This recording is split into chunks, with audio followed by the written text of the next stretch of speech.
Nous allons réaliser ensemble un croquis du programme du bac sur les dynamiques territoriales aux États-Unis. Donc dans votre copie, pensez à ne pas oublier le titre, ce qui est fondamental, et qui sera donc celui que je viens de donner, les dynamiques territoriales aux États-Unis.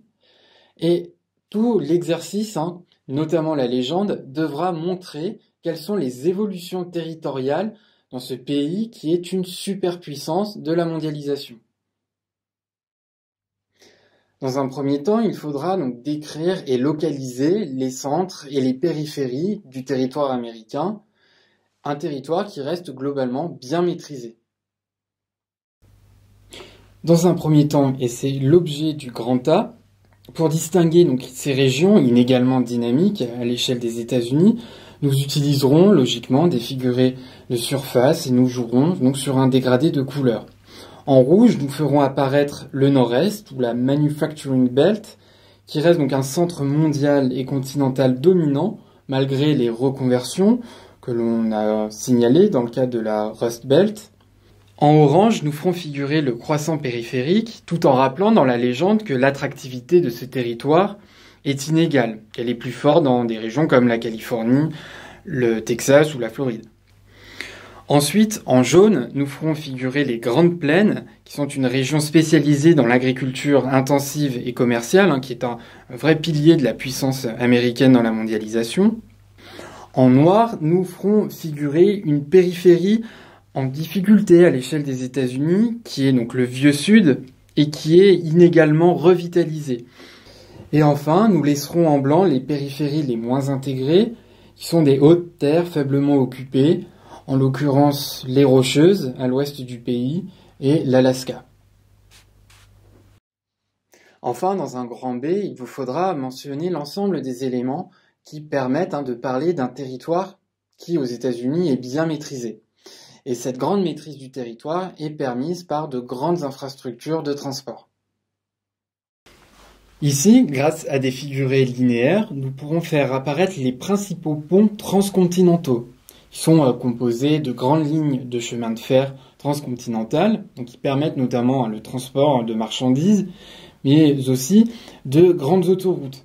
Donc ici, nous ferons figurer ces grands axes transcontinentaux qui relient la côte est à la côte ouest. Un premier axe donc irait de New York à Chicago avant de se prolonger vers la côte est dans la région de Seattle.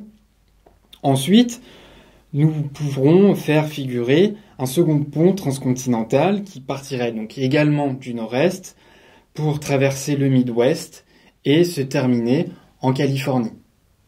Il ne faudra pas non plus oublier de faire apparaître les principaux axes maritimes et fluviaux donc qui participent de cette bonne maîtrise du territoire américain. Ici, il faudra donc faire apparaître la Seaway du Saint-Laurent qui se prolonge dans l'ensemble des Grands Lacs, nord-est des États-Unis. Ensuite, donc l'axe constitué par le fleuve Mississippi qui traverse les États-Unis du nord au sud. Et enfin, il faudra faire apparaître les Intercoastal Waterways, qui sont des canaux qui permettent notamment le transport des marchandises à l'intérieur du pays, notamment dans le golfe du Mexique et sur la façade est du pays. Dans la seconde partie du croquis, il vous faudra montrer comment les territoires moteurs sont renforcés par leur intégration dans la mondialisation. Il faudra faire une place spéciale, notamment aux métropoles et aux interfaces du territoire américain. Dans un premier temps, il sera utile de consacrer une sous-partie du croquis aux métropoles, qui sont l'exemple type des territoires américains dynamiques dans la mondialisation. Ici, nous pourrons faire figurer la mégalopole américaine, celle qui s'étend de Boston au nord à Washington, au sud, qui est le véritable hypercentre de l'économie américaine. Nous pourrons faire figurer d'autres espaces moteurs qui se structurent autour d'une ou de plusieurs métropoles dynamiques, comme la Main Street dans la région de Chicago, la région Metrolina autour d'Atlanta, la Floride, le Texas, la Californie, ou encore la région du Puget Sound autour de Seattle. Il faudra ensuite veiller à bien placer les villes mondiales du territoire américain, Donc ici New York à l'est, Chicago, Los Angeles en Californie. Et enfin, il faudra donc bien situer les métropoles internationales du territoire américain, donc comme Seattle, San Francisco, Phoenix, Denver, Dallas, Houston au Texas, la Nouvelle-Orléans, Miami en Floride, donc Atlanta, dans la région Métrolina. Dans la région de Main Street, il faudra donc penser à Détroit. Et enfin, dans la mégalopole du nord-est des États-Unis, donc il faudra donc situer Boston, Philadelphie, Baltimore et enfin Washington, la capitale fédérale. Dans une dernière sous-partie, il vous faudra montrer comment l'ouverture et l'intégration des États-Unis à la mondialisation favorisent certains territoires que sont les interfaces. Ici, nous pourrons faire figurer donc les interfaces maritimes, donc qui sont constituées d'un ensemble de ports particulièrement dynamiques dans le commerce des marchandises. Les États-Unis en disposent de 3, essentiellement, une au nord-est, au large de la mégalopole des États-Unis, une autre dans le golfe du Mexique, et enfin d'une autre en Californie et d'une plus petite au large de la région de Puget Sound. Ensuite, nous ferons figurer les zones transfrontalières qui sont marquées par des échanges intenses, aussi bien au niveau économique que des échanges humains. Ce sont des espaces intégrés dans le cadre de l'ALENA.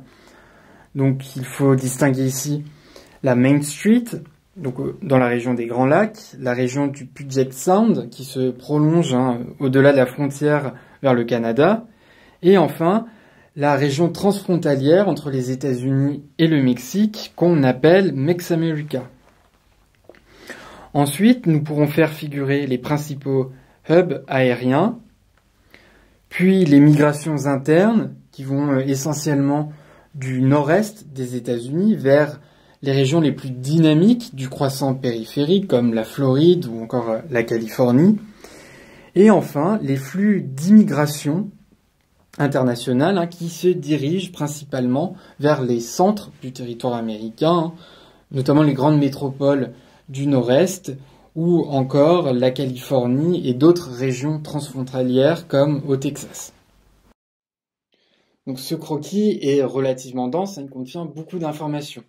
Pour favoriser son apprentissage, je vous conseille donc vivement de vous entraîner à le réaliser par étapes, c'est-à-dire à prendre plusieurs croquis et pour chaque croquis à ne faire figurer que les éléments de la première partie, puis uniquement les éléments de la seconde partie ou encore uniquement les villes par exemple.